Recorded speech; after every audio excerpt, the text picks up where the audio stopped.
கம்மன் பிள்ளை, விமல் வீரவன்ச இவர்கள் எல்லாம் பிள்ளையானை ஒரு தேசிய வீரனாக போற்றிக் கொண்டிருக்கின்றார்கள். அதில் பிரதானமாக கம்மன் பிள்ளை. உண்மையாக இவர்கள் இருவருமே குள்ளன்கள். சுண்டக்காய்க்கு கை கால் முளைத்தது போல் இருக்கும் குள்ளன்கள் தான் இவர்கள் இரண்டு பேரும். இப்போதெல்லாம் உங்களால் எதுவும் முடியாது, கிழிச்சு தொங்க வச்சிருவோம்.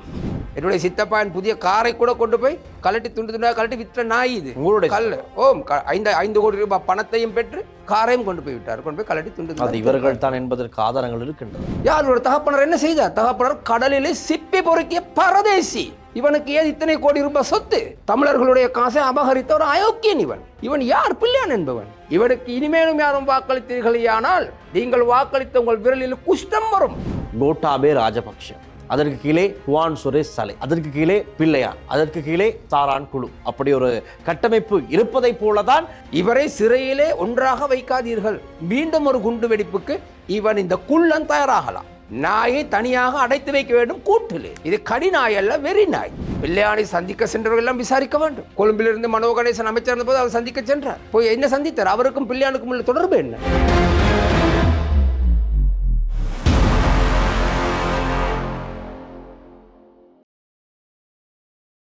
துர்கா லக்ஷ்மி வீடியோ கால் ஜோதிடம். எந்த பிரச்சனையாக இருந்தாலும் வீடியோ கால் மூலமாக சரி செய்யப்படும். அனைத்து பிரச்சனைகளுக்கும் 11 நாளில் தீர்வு. லங்காஸ்ட்ரே நேயர்களுக்கு வணக்கம். பரபரப்பாக இருக்கின்ற அரசியல் நகர்வுகள் குறித்து கலந்து ஆலோசிப்பதற்கு இன்றும் நாங்கள் தயாராக இருக்கின்றோம். இன்று இணைந்திருக்கின்றார் எமது தலைமுறை கட்சியின் தலைவர் சிதம்பரம் கருணாநிதி. வணக்கம். வணக்கம். கருணாநிதி அவர்களே, கடந்த 21ஆம் தேதி கொச்சிக்கடை புனித அந்தோனியார் ஆலயத்தில் இடம்பெற்ற உயிர்த்த ஞாயிறு தாக்குதலின் 7வது ஆண்டு நினைவேந்தல் நிகழ்வு இடம்பெற்றது. இந்த நிகழ்வில் நீங்களும் கலந்து கொண்டிருந்தீர்கள். உங்களை காணக்கூடதாக இருந்தது. நிறைய அருட்தந்தையர்களோடு நீங்கள் பேசினீர்கள். பாதிக்கப்பட்ட தரப்பினரோடு நீங்கள் பேசியிருந்தீர்கள். நாங்கள் பார்த்தோம்.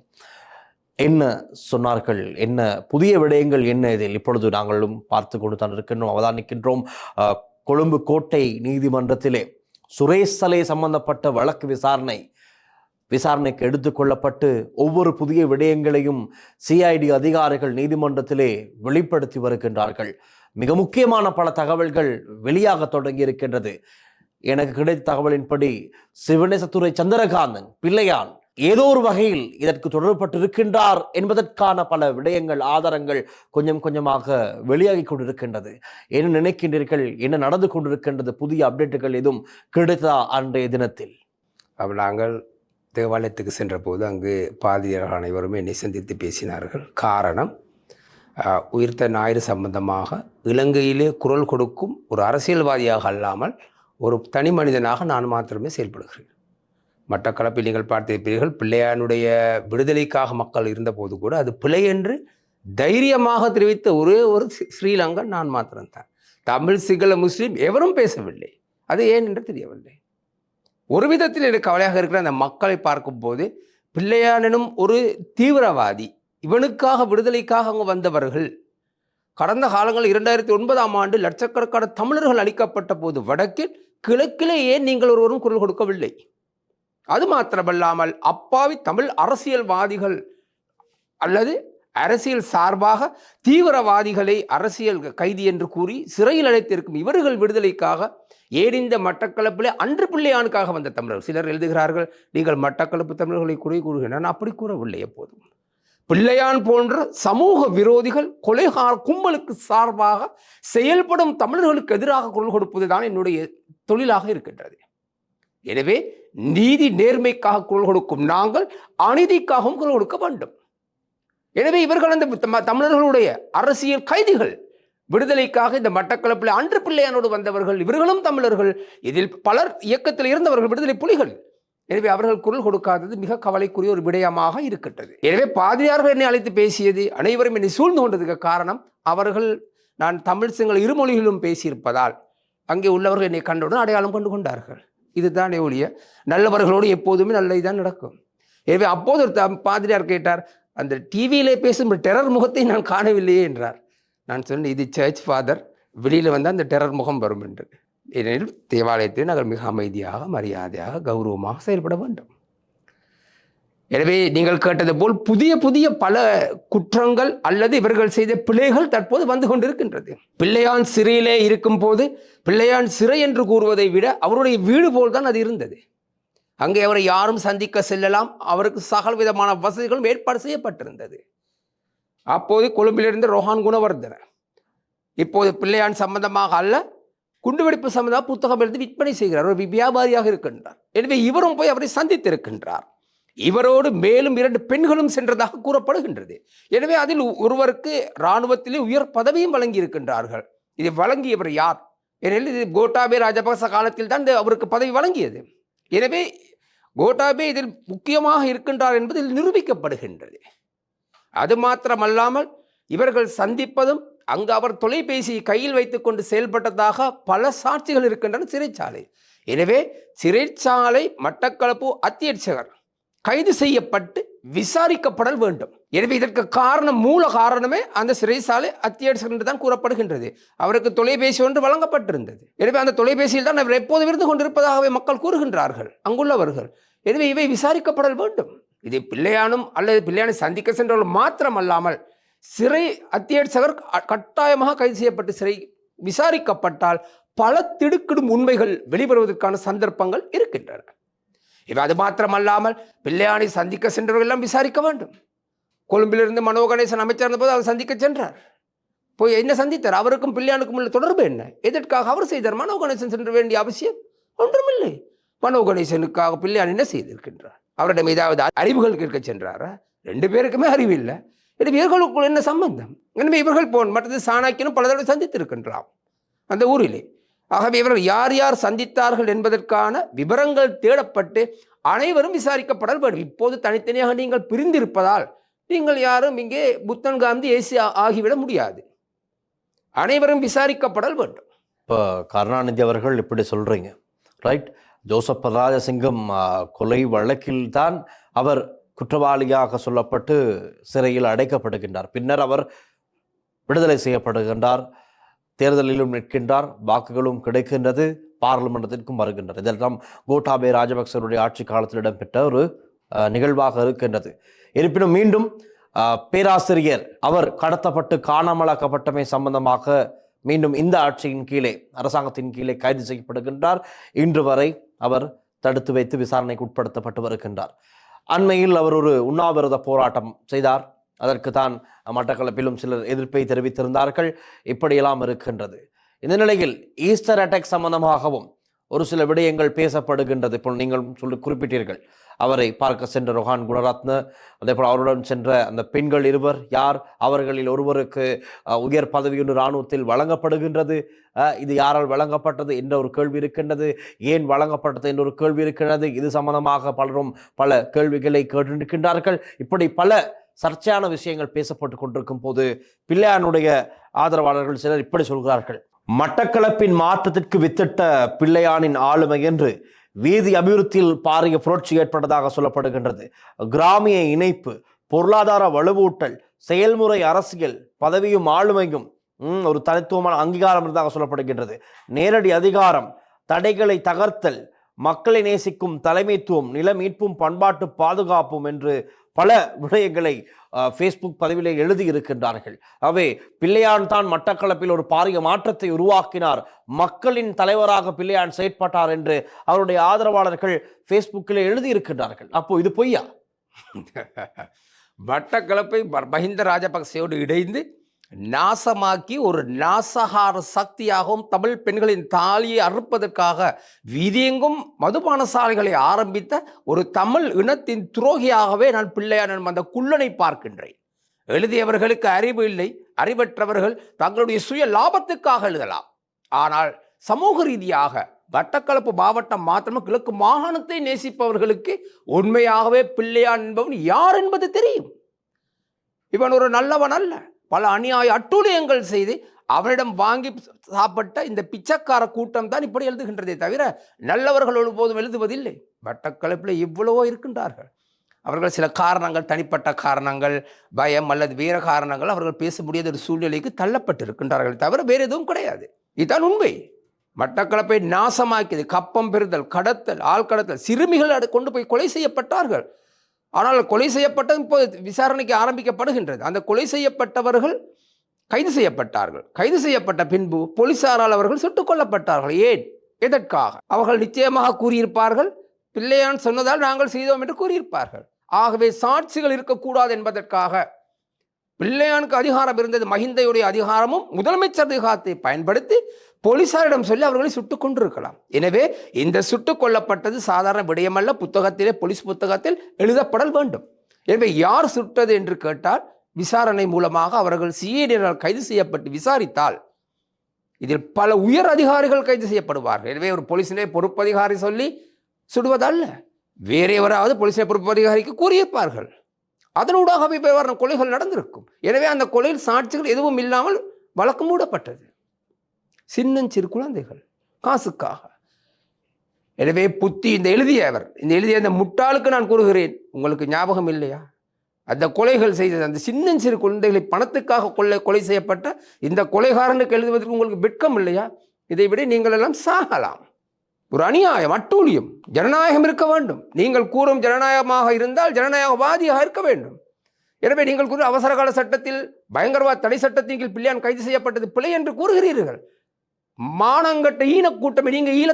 ஈனத்தமிழர்கள் எத்தனையோ தமிழர்கள் இன்று சிறையில் இருக்கின்றார்களே, அவர்களும் இந்த பயங்கரவாத தடை சட்டத்தின் கீழ் கைது செய்யப்பட்டிருக்கின்றார்கள். அவர்களுக்காக நீங்கள் ஏன் குரல் கொடுக்க வரவில்லை?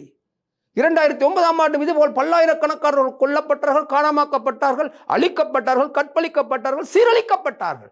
அப்போதெல்லாம் வாய் திறக்காத இந்த மட்டக்கள பிள்ளையானுடைய பின்னால் இருக்கும் நரிகள், குள்ள நரிகள் என்று குரல் கொடுப்பது கேவலமான விடயமாக நான் பார்க்கின்றேன். நான் நினைக்கின்றேன், ஒரு சில ஊடகங்களுக்கு எதிராகவும் பிள்ளையானுடைய ஆதரவாளர்கள் பல பதிவுகளை மேற்கோள் காட்டியிருந்தார்கள். உண்மையை தெரிவிக்கும் போது அவர்களுக்கு பிரச்சனையாகத்தான் இருக்கும். உங்களுடைய இயக்கங்கள் ஒரு காலத்திலே ஆயுதத்தை வைத்து நீங்கள் பயமுறுத்தினீர்கள். இப்போதெல்லாம் உங்களால் எதுவும் முடியாது, கிழிச்சு தொங்க வச்சிருவோம். இப்படி ஒன்று இருக்கிறது. இப்போ நீங்கள் இவ்வளவு குற்றச்சாட்டுகளை முன்வைக்கின்றீர்கள். சமூகத்திலே பல குற்றச்சாட்டுகள் இவர்கள் மீது முன்வைக்கப்படுகிறது. இருப்பினும் இந்த சிங்கள தரப்பில் பாருங்கள், ஒரு சிலர், யார், சரத் வீரசேகர, சுகீஸ்வர பண்டார, கோட்டாபே ராஜபக்சனுடைய பிரத்யேக செயலாளராக இருந்தார். இப்பொழுது கொஞ்சம் குழப்பங்களை ஏற்படுத்தி கொண்டிருக்கின்ற ஒரு நபர் அவர். இந்த கோட்டாபே ராஜபக்ச தரப்பில் இருக்கின்ற நிறைய பேர், உதய கம்மன் பிள்ளை, விமல் வீரவன்ச, இவர்கள் எல்லாம் பிள்ளையானை ஒரு தேசிய வீரனாக போற்றிக் கொண்டிருக்கின்றார்கள். அதில் பிரதானமாக கம்மன் பிள்ளையானுடைய சட்டத்தரணியாக எல்லாம் சென்று வாதாடி வருகின்றார். வேறு எந்த ஒரு கேஸுக்கு சென்றாரா இல்லையா என்று கூட தெரியாது. ஆனால் பிள்ளையானுக்காக இவர் முன்னிற்கின்றார். கேட்டால் இயக்கத்திலிருந்து வெளியே வந்து இராணுவத்துக்கு ஆதரவாக உதவி ஒரு பயங்கரவாத இயக்கத்தையே ஒழிப்பதற்கு பிள்ளையான் எங்களுக்கு உதவி செய்தார் என்று பெருமையாக அவர்கள் சொல்கிறார்கள். பிள்ளையானை அவர்கள் போற்றி எங்கே வைத்துக் கொண்டிருக்கிறார்கள்? சிங்கள மக்கள் மத்தியிலே அவர்கள் சொல்ல முற்படுகின்றார்கள், பிள்ளையான் எங்களுக்கு ஒரு தேசிய வீரன் என்று. இந்த விடயங்கள் எல்லாம் நீங்கள் எப்படி பார்க்கின்றீர்கள்? உண்மையாக இவர்கள் இருவருமே குள்ளன்கள். சுண்டக்காய்க்கு கை கால் முளைத்தது போல் இருக்கும் குள்ளன்கள் தான் இவர்கள் இரண்டு பேரும், கம்மம் பிள்ளையும் பிள்ளையான் என்பவனும். சரத் வீரசேகரும் அவர் சொல்லியிருக்கிறார். சரத் வீரசேகர பயத்தில் ராஜபக்ச குடும்பத்தை காப்பாற்றுவதற்காக அவருக்கும் இதில் பிரச்சனை வரும். சரத் வீரசேகரை தேடி பார்த்தால் அவரும் வெகு விரைவில் கைது செய்யப்படலாம். காரணம் அவர் அந்த காலத்திலே அவர் நிச்சயமாக அவர் வெகு விரைவில் கைது செய்யப்படுகின்ற பயத்தில், அச்சத்தில் இவர்கள் பேசுகின்றார்கள். பிள்ளையான் சரியானவரா இந்த நாட்டுக்கு தேசிய வீரன் என்று கூறும் முட்டாள்களுக்கும் இந்த நாட்டில் உள்ள சிங்கள மக்களுக்கும் தெரியும் பிள்ளையான் யார். பிள்ளையான் கருணாம்மனுடைய ஒரு பாதுகாவலர். பழைய புகைப்படங்களை பாருங்கள். அதுவும் கையிலே AK-47 கையிலே வைத்துக் கொண்டு தான் நிற்கின்றார். உயர் பாதுகாப்பு அதிகாரியாக இருந்தால் அவர்கள் நிச்சயம் பிஸ்டல் தான் வச்சிருப்பார்கள். இவர் கையில் பிஸ்டல் இருக்கவில்லை. கருணாம்மன் அமர்ந்திருக்கின்றார், அவருக்கு அருகிலே நின்று கொண்டிருக்கின்றார். துப்பாக்கி உயரம் தான் அவரும் இருக்கின்றார். ரெண்டு பேரும் ஒரே உயரத்தில் இருக்கிறார்கள். எனவே அவர் ஒரு உயர் அதிகாரியோ அல்லது அங்கே உயர் பாதுகாப்பு நிலையத்தில் உள்ள ஒரு பதவி உயர்வு பெற்ற அதிகாரி கிடையாது. அவர் கருணாம்மனுடைய ஒரு பாதுகாப்பு அதிகாரியாக இருந்தவர் தான் பிள்ளையார். எனவே கருணாம்மனுக்கு கிழக்கு மாகாணத்தை முதலமைச்சராக்கினால் கருணாம்மனுக்கு உலகளாவிய ரீதியிலே அரசாங்கங்கள் கருணாமனை அறிந்திருந்தது. காரணம், யுத்த காலத்திலே பேச்சுவார்த்தையை கருணாமன் வெளிநாட்டுக்கு சென்றிருந்தார். எனவே வெளிநாட்டு நிதிகள் கிடைத்து கிழக்கு மாகாணத்தை அபிவிருத்தி செய்து விடுவார் என்ற பயத்தில் மஹிந்த ராஜபக்ச கருணாமனுக்கு பாஸ்போர்ட்டையும் செய்து லண்டனுக்கு அனுப்பிவிட்டு இவர்களை தொலைபேசி மூலம் அறிவித்து விட்டார்கள் கைது செய்ய சொல்லி.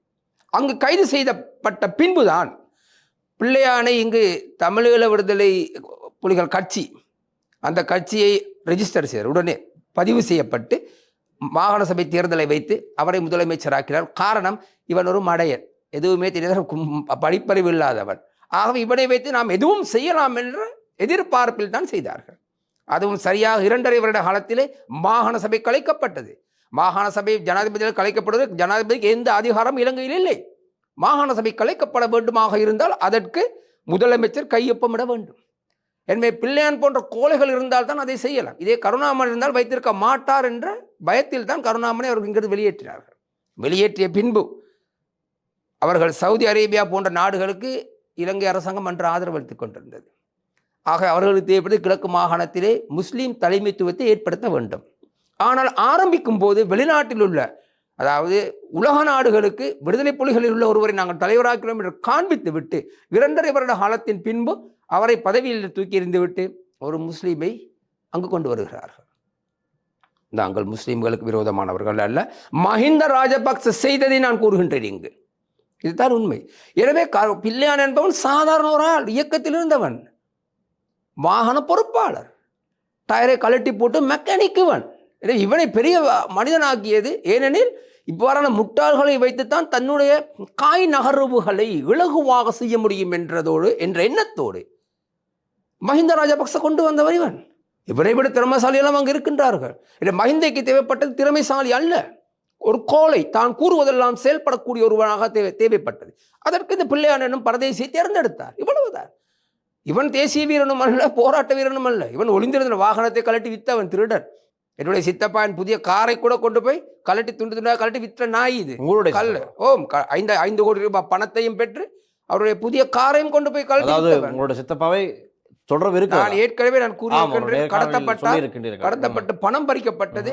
அவருடைய காரின் புது கார், அன்று தான் காரை வாங்கி கோயில் பூஜை செய்து வந்தார்கள். காரையும் கொண்டு போய் விட்டார், கொண்டு போய் கலட்டி துண்டு. இவர்கள் தான் என்பதற்கு ஆதாரங்கள் இருக்கின்றது. திருடன் தான். என்ன ஆதாரம்? இவர்களிடம் என்ன ஆதாரம் இருக்கு? கடன் காசு கொடுத்ததுக்கு ஆதாரம் இருக்கு, இவ்வளவு காலம் கடத்தினதுக்கு ஆதாரம் இருக்கின்றது. அரசாங்க சார்போடு, அரசாங்க இராணுவத்தோடு ஆதரவோடு, மஹிந்த ராஜபக்சையின் ஆசீர்வாதத்தோடு செய்யப்பட்ட அநியாய அட்டூழியங்களுக்கு சாட்சி கேட்க முடியாது. அது உலகறிந்த செயல். எத்தனையோ கோடிகளை கடத்தியவன். இன்று அவனுக்கு உலகத்திலே பல இடங்களில் வியாபார ஸ்தலங்கள் இருக்கின்றன. சுவிஸிலே நகைக்கடை இருக்கின்றது. பெரிய போரத்தீவில் உள்ள ஒருவர் மூலமாக அந்த நகைக்கடை இயங்கிக் கொண்டிருக்கின்றது. பிரான்சில் இருக்கின்றது கூறுகால் சூப்பர் மார்க்கெட், பெட்ரோல் ஷெட் இருக்கிறது என்கிறார்கள். கொழும்பிலும் பல வீடுகள், கொழும்பேலில் இருக்கின்றது, ராஜகிரியிலே இருக்கின்றது. இவருடைய வருமானம், இவருடைய பரம்பரை என்ன? யாரோட தகப்பனர் என்ன செய்தார்? தகப்பனர் கடலிலே சிப்பி பொறுக்கிய பரதேசி. இவனுக்கு ஏன் இத்தனை கோடி ரூபாய் சொத்து? எனவே இது மக்களுடைய சொத்தை கொள்ளையடித்ததும், மக்களுக்கு சேர வேண்டிய மாகாண சபையால் ஒதுக்கப்பட்ட நிதிகளை கொள்ளையடித்த காசு, தமிழர்களுடைய காசை அபகரித்த ஒரு அயோக்கியன் இவன். இவன் யார்? பிள்ளையான் என்பவன். இவனுக்காக யாரும் போகாதீர்கள், உங்கள் குடும்பமே நாசமாகிவிடும். இவனுக்கு இனிமேலும் யாரும் வாக்களித்தீர்களானால் உங்கள் வாழ்க்கையில் நீங்கள் கஷ்டப்படுவீர்கள். நீங்கள் வாக்களித்த உங்கள் விரலில் குஷ்டம் வரும், குஷ்ட நோய், மறந்து விடாதீர்கள். இப்படி ஒரு விஷயம் இருக்கிறது தானே. இப்போ சமூகத்திலே சொல்லப்படுகின்ற விடயங்கள், நீதிமன்றத்திலே வெளிப்படுத்தப்படுகின்ற சிஐடி அதிகாரிகளால் முன்வைக்கப்படுகின்ற இந்த கருத்துக்கள், விடயங்கள் எல்லாம் பார்க்கும் போது ஏதோ ஒரு விதத்தில் ஒரு செயின் ஒன்றை செய்யலாம். எப்படி என்றால், கோட்டாபே ராஜபக்ஷ, அதற்கு கீழே துவான் சுரேஷ் சலே, அதற்கு கீழே பிள்ளையான், அதற்கு கீழே சாரான் குழு, அப்படி ஒரு கட்டமைப்பு இருப்பதை போலதான் இப்பொழுது இந்த இருக்கின்ற எல்லா காரணிகளையும் சேர்த்து வைத்து பார்த்தால் சொல்லக்கூடியதாக இருக்கின்றது.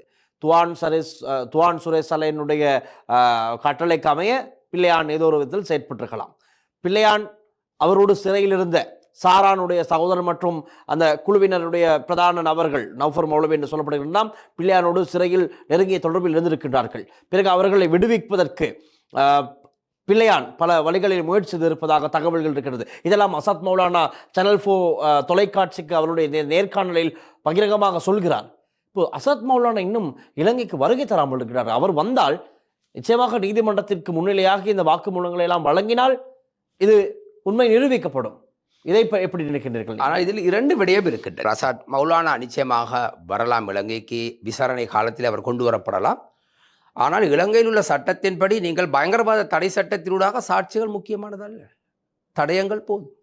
எனவே கடந்த காலங்களிலே நீங்கள் அரசியல் கைதிகள் என்று தமிழர்களை சிறையில் அடைத்து வைத்திருக்கிறீர்கள். அதற்கு என்ன சாட்சி இருக்கின்றது? உங்களுக்கு சாட்சி கிடையாது, தடயங்கள், போலீசாருடைய வாக்குமூலம். பல வருடங்கள் கழித்து கூட சொன்னார்களாம் இவர் தொடர்பு இல்லை, இவரை விடுக்கலாம் என்று அதுவும் சொன்னார். ஆனால் இன்று குற்றவாளியாக நிரூபிக்கப்பட்டு உள்ளே இருக்கின்றார்கள் அவர்கள். அவர்களுடைய சாட்சியை நெருக்கிறது ஒன்றும் கிடையாது. ஆகவே இவ்வாறான பிள்ளையானுக்கான என்று பல சாட்சிகள் இருக்கின்றன. இந்த சாட்சிகள் போதுமானது. அவருடைய செயலாளர் வருவாராக இருந்தால் இலங்கைக்கு அசாட் மௌலானா சாட்சியில் மேலதிகமே தவிர வேறொன்றும் கிடையாது. இவர்கள் தான் இது செய்தார்கள் என்று இன்று நாங்கள் மட்டும் கூட பாராளுமன்றத்தில் தெரிவித்தார்கள் பாராளுமன்ற உறுப்பினர்கள். எனவே இது வேறு எந்த விதையும் கிடையாது. இவர்களை சிறையில் தனிமையாக அடைக்க வேண்டும். அரசாங்கம் அதை நன்றாக ஞாபகம் வைத்துக் கொள்ளுங்கள். பாதுகாப்பு அமைச்சு தெரிந்து கொள்ள வேண்டும். இவரை சிறையிலே ஒன்றாக வைக்காதீர்கள். கடந்த காலங்களிலே ஜோசப் பராசிங்கத்துடைய மரணம் சம்பந்தமாக, கொலை சம்பந்தமாக கைது செய்யப்பட்டு சிறையில் இருந்த போதுதான் தீவிரவாத குழுக்கள் ஒன்றை அமைத்து அதனூடாக இங்கு குண்டு வெடிக்கப்பட்டது. எனவே மீண்டும் இவர் நீங்கள் சிறையிலே வைத்தீர்களேயானால் மீண்டும் ஒரு குண்டு வெடிப்புக்கு இவன் இந்த குள்ளன் தயாராகலாம். ஆகவே மிக ஜாக்கிரதையாக இருக்க வேண்டும். அரசாங்கமும் பாதுகாப்பு அமைச்சும் இவனை தனிமைப்படுத்த வேண்டும். சிறையிலே நாயை தனியாக அடைத்து வைக்க வேண்டும் கூட்டிலே. இது கடிநாய் அல்ல, வெறி நாய். இப்போ நம்பக்கூடியதாக இருக்குமா இந்த அரசாங்கத்தின் ஆட்சியின் கீழாவது இதன் உண்மை தன்மைகள் ஆதாரப்பூர்வமாக வெளிப்படுத்தப்பட்டு இப்போ குற்றம் சுமத்தப்படுபவர்கள் மீதா இருக்கின்ற குற்றங்கள் அனைத்தும் உண்மை தன்மையாக நிரூபிக்கப்பட்டு ஆதாரப்பூர்வமாக நிரூபிக்கப்பட்டு சட்ட நடவடிக்கை எடுக்கப்படும் என்று நம்ப முடியும்? நிச்சயமாக 100% நம்புங்க. நம்பிக்கை தான் வாழ்க்கை. கடந்த அரசாங்கத்துக்கும் இவ்வாறான இப்போதுள்ள ஜனாதிபதிக்கும் மிக வித்தியாசம், மாறுபாடும் வேறுபாடும் இருக்கின்றன. ஆகவே நிச்சயமாக தண்டனை கொடுக்கப்படும். சாதாரண தண்டனையாக கொடுக்கக்கூடாது. இலங்கையிலே நான் நினைக்கிறேன் தூக்கு தண்டனை இல்லை. எனவே சட்டங்கள் நீதிமன்றத்திலே வந்தாலும் அந்த சட்டங்களை ஆரம்பிப்பது, அமைப்பது, நிறுவுவது பாராளுமன்றத்தில். பாராளுமன்றத்தில் 159 ஆசனங்களை கொண்ட ஜனாதிபதிக்கு நிச்சயமாக தூக்கு தண்டனை சட்டத்தை கொண்டு வாருங்கள். கொலை செய்த எவனாக இருந்தாலும், அநியாய கொலை, சில கொலைகள் இருக்கு தற்பாதுகாப்புக்காக. என்னை எவராது தாக்க வந்தால், நான் ஒரு கராட்டே ஆசிரியர், ஒரே அடி அடித்தேன் என்றால் இறந்து விடுவார்கள். எனவே அது கொலை அல்ல, அது என்னை பாதுகாத்து கொள்ள தற்பாதுகாப்புக்காக நான் செய்யலாம். அல்லாமல் நீங்கள் பழி வாங்க வேண்டும் என்ற நோக்கோடு எவரையாவது கொலை செய்தால் அதற்கு சிறை தண்டனை அல்ல, கற்பழிப்புக்கும் போதை வஸ்து கடத்தல், கொலை, இவைகளுக்கு நிச்சயமாக மரண தண்டனை கொடுக்க வேண்டும். சிங்கப்பூரில் உள்ள ஒரு சில சட்டங்களை நீங்கள் இந்த நாட்டுக்கு கொண்டு வருவதாக இருந்தால் ஏன் அதையும் கொண்டு வாருங்கள். அங்கும் அந்த சட்டம் தான் இருக்கின்றது. எனவே இங்கு ஒரு நியாயமாக நடக்கும். எனவே நீங்கள் அரசாங்கம் இந்த சட்டத்தை தூக்கு தண்டனை சட்டம் கொண்டு வருவதாக இருந்தால் அதை மக்கள் எதிர்க்கப் போவதில்லை. நல்லவர்கள் சில தீய சக்திகள் எதிர்க்கலாம். இதைத்தால் அவர்களையும் தூக்கில் போடுவது தான் சிறந்தது என்று நினைக்கிறேன். எனவே தூக்கு தண்டனை இந்த நாட்டுக்கு கட்டாயம் கொண்டு வரப்படல் வேண்டும். இவர்கள் அளிக்கப்படல் வேண்டும். ஏதோ ஒரு காரணத்தினால் இவர்கள் சிறையில் அடைக்கப்பட்ட பின்பு மாற்று அரசாங்கங்கள் வந்தால் இவர்கள் நிச்சயமாக விடுதலை செய்வார்கள். எனவே அவ்வாறான ஒரு நிலை செய்யக்கூடாது. இந்த நாட்டை முன்னேற்றுவதாக இருந்தால், இந்த நாட்டில் ஒரு நல்ல நிலை ஏற்பட வேண்டுமாக இருந்தால் எந்த ஜனாதிபதியும் முதலாவது 5 ஆண்டுக்கு பின்பு வெற்றி பெற மாட்டார். சட்டங்கள் கடுமையாக்கப்பட வேண்டும். நியாயமாக நடக்க வேண்டுமாக இருந்தால் கடுமையான சட்டத்தை கொண்டு வாருங்கள். வெற்றியை பார்க்காதீர்கள், கட்சியின் வெற்றியோ உங்களுடைய வெற்றிகளையோ பார்க்காதீர்கள், நாட்டை பாருங்கள். எனவே இந்த நாடு நலமாக மக்கள் வாழ வேண்டுமாக இருந்தால் நிச்சயமாக ஜனாதிபதிகள் வெற்றி பெறுவது கடினமாக இருக்கலாம். எனவே உங்களுடைய சுயநலத்துக்கு பார்க்காமல் 5 ஆண்டு காலம் நீங்கள் சேவை செய்தாலும் அது சாதனையாக இல்லாமல் சரித்திரமாக வர வேண்டும். உங்களுடைய பேர் பேனா புத்தகத்திலும் பத்திரிகையிலும் வருவதில் அர்த்தமில்லை, பொன்னெழுத்துக்களால் பொறிக்கப்படல் வேண்டும். எனவே அவ்வாறான திட்டங்களை நீங்கள் கொண்டு வாருங்கள். அது நல்லது, மக்கள் ஏற்றுக்கொள்வார்கள். உங்களுக்காக சிலை வைப்பார்கள் நீங்கள் இவ்வாறாக செய்தீர்கள் என்றால். உண்மையாகவே பிள்ளையாருக்கு மரண தண்டனை கொடுத்தால் இந்த நாட்டின் தலைவர் அனுரகுமார திசாநாயக்காவுக்கு நான் மட்டக்களப்பில் என்னுடைய சிலை வைப்பேன். அதே போல் சிஐடியில் ஷானிக்கும் சிலை வைப்பேன் மட்டக்களப்பில். இந்த அநியாய அட்டூழியங்களுக்கு இவ்வாறானவர்கள் இருக்க வேண்டும் இந்த நாட்டிலே. இவ்வாறான அரசியல்வாதிகள் மாத்திரம் அல்லாமல் அரசு அதிகாரிகளும் உற்சாகப்படுத்த வேண்டும் நாங்கள். ரைட். ஆகவே இன்று இந்த நேர்காணலில் இணைந்து இவ்வளவு விடயங்களை பகிர்ந்து கொண்ட சிதம்பரம் கருணாநிதி அவர்களுக்கு எங்களுடைய நன்றிகள். நன்றி, வணக்கம். தொடர்ந்தும் லங்காஸ்ரீயுடன் இணைந்தீர்கள். இந்த கருத்துக்கள் சம்பந்தமாக உங்களுடைய கருத்துக்களை நீங்களும் கமெண்ட் செக்ஷனில் பதிவு பண்ண முடியும். அவற்றையும் நாங்கள் அடுத்தடுத்த நிகழ்ச்சிகளில் இணைத்துக் கொள்ள தயாராக இருக்கின்றோம். உங்களுடைய கேள்விகளையும் நீங்கள் கமெண்ட் செக்ஷனிலே கேட்க முடியும். அந்த கேள்விகளுக்கான பதில்களை தேடித்தர நாமும் தயாராக இருக்கின்றோம். அடுத்த காணொலியில் சந்திக்கும் வரை உங்களிடம் விடைபெறுகின்றோம். ஒளிப்பதிவாளர் விஜயகுமார் மற்றும் லிசி ஹரனுடன் ஆண்டில் சான்வின்சன். நன்றி, வணக்கம். துர்கா லக்ஷ்மி வீடியோ கால் ஜோதிடம். எந்த பிரச்சனையாக இருந்தாலும் வீடியோ கால் மூலமாக சரி செய்யப்படும். அனைத்து பிரச்சனைகளுக்கும் 11 நாளில் தீர்வு.